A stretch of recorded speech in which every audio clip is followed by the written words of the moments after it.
lorsque nous avons une population qui arrive dans un pays d'accueil avec des groupes sanguins particuliers et qui de plus ne donne pas de sang, on peut avoir deux types de problèmes. Le premier, évidemment, est de pouvoir manquer d'un sang spécifique, c'est-à-dire d'un risque de blocage transfusionnel. Le deuxième, puisque ces populations viennent avec leurs gènes et leur culture, donc avec des gènes particuliers, eh bien nous risquons d'avoir des problématiques diagnostiques qui nous demandent, cette fois-ci, d'adapter nos outils à l'analyse de ces particularités. Mais si nous ne faisons rien, dans les 10 ans, eh bien nous risquerons d'avoir des drépanocytaires qui mourront parce qu'il n'y aura pas de produits compatibles. Il faut que nous puissions nous faire aider par des professionnels, et quand je dis des professionnels, ce sont des anthropologues, ce sont des spécialistes des sciences humaines et sociales, qui nous permettent d'aborder ces communautés en ayant compris comment ces communautés fonctionnaient au travers de leur diversité symbolique du sang, et ça je crois que c'est important, diversité de l'expression du don et diversité de l'expression du don et du sang.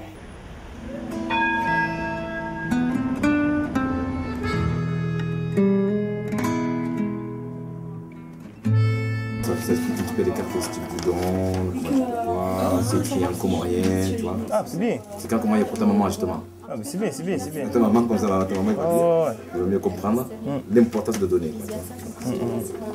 Ah, c'est bien que c'est écrit en comorien. On peut écrire en arabe ou en C4 aussi. Pourquoi pas? Quand j'ai donné mon sang, personne de ma famille était au courant. Comme j'étais déjà, j'étais animateur et comme on dit, majeur et vacciné, j'avais le droit de faire ce que je voulais, quoi. Je sais que ces gens-là qui sont d'origine migrante avec ce côté cosmopolite, ce mélange dans les quartiers, eh c'est vraiment la problématique. Ces gens-là sont certainement, un jour ou un autre, de près ou de loin, sont certainement sont face à ce problème de transfusion. Donc on va les sensibiliser en disant, voilà, aujourd'hui, demain, c'est peut-être un de vos fils, un de vos enfants, un de vos soeurs, frères, j'en sais rien, qui peut avoir besoin de transfusion, il faut que vous donniez. Nous voilà de retour sur les ondes du 97.6 sur RCOM FM, Radio Culture Outre-mer. J'accueille donc aujourd'hui l'équipe de l'association ADS.com, l'association pour le don du sang au sein des communautés migrantes. À mes côtés, il y a une charmante jeune femme, c'est Dominique, médecin et anthropologue. Bonjour Dominique. Bonjour. On a également à côté de vous Abdou, qui est médecin également. Bonjour. Et puis un autre Abdou, cette fois-ci c'est un infirmier. Bonjour. Et enfin, Kassim, membre de l'association ADS.com et co-responsable de la préparation des produits sanguins labiles à l'établissement français du sang, l'EFS Alpes-Méditerranée. Bonjour. Bonjour. Nous, à Marseille, on essaye d'étendre la recherche sur d'autres communautés migrantes. Donc, c'est avoir d'autres contacts dans la ville de Marseille avec les imams, avec les... ou pas forcément, avec les représentants des différentes communautés, qu'elles soient d'origine africaine ou asiatique.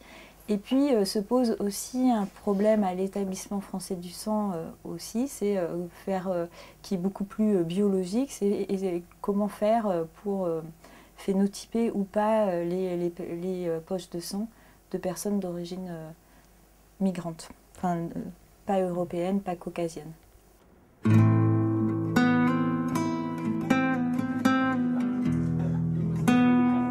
Tout ce travail de fond fait qu'aujourd'hui, au centre de transfusion de Marseille, à l'EFS de Marseille, à la cabine de prélèvement, on voit de plus en plus de personnes de la communauté d'Afrique subsaharienne qui se présentent spontanément, en groupe, entre amis, et qui viennent parce qu'ils ont entendu parler de l'association et aussi de la problématique aujourd'hui de santé publique.